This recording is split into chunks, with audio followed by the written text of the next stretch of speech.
C'est-à-dire qu'il est tout à fait normal d'avoir un dialogue avec les parents d'élèves, d'expliquer à une maman qu'on préfère qu'elle ne mette pas le voile dans une sortie, mais après, elle en a le droit. Pourquoi vous préférez qu'elle ne le mette pas ?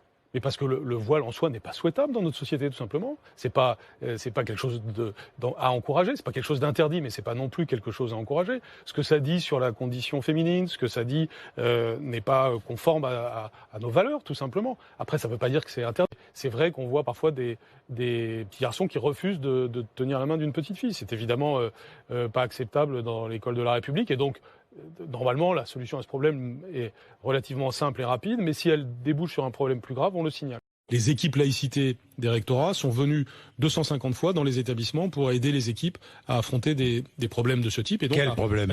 Un problème, c'est par exemple des élèves qui contestent un enseignement de sciences de la vie et de la terre. Vous voyez, par exemple, oui. Vous avez parfois des idéologies créationnistes qui envahissent l'espace public. Oui. Et évidemment qui sont des idéologies anti-scientifiques. Il est donc normal qu'un travail soit fait vis-à-vis des élèves, vis-à-vis de leur famille pour on va pas à la piscine, on ne veut pas visiter une cathédrale, des menus de cantine sont discutés. Voilà, tout ça sont des atteintes à tout ça. Bien sûr. Fait partie, je sais pas moi, demande de réduction sur la facture cantine en période de jeûne, par exemple aussi. Voilà, tout ça, ce sont des atteintes à la laïcité. Nous avons vocation à les traiter chacune. C'est que c'est 37% en primaire, donc il y a une augmentation en primaire, et ça c'est un point de vigilance qui nous renvoie, je pense, davantage aux parents d'élèves. Que se passe-t-il en primaire ? Je pense que le phénomène auquel on assiste, c'est qu'il y a des enfants, que c'est de plus en plus jeune que certains enfants se voient mis dans la tête des choses qui ne... C'est-à-dire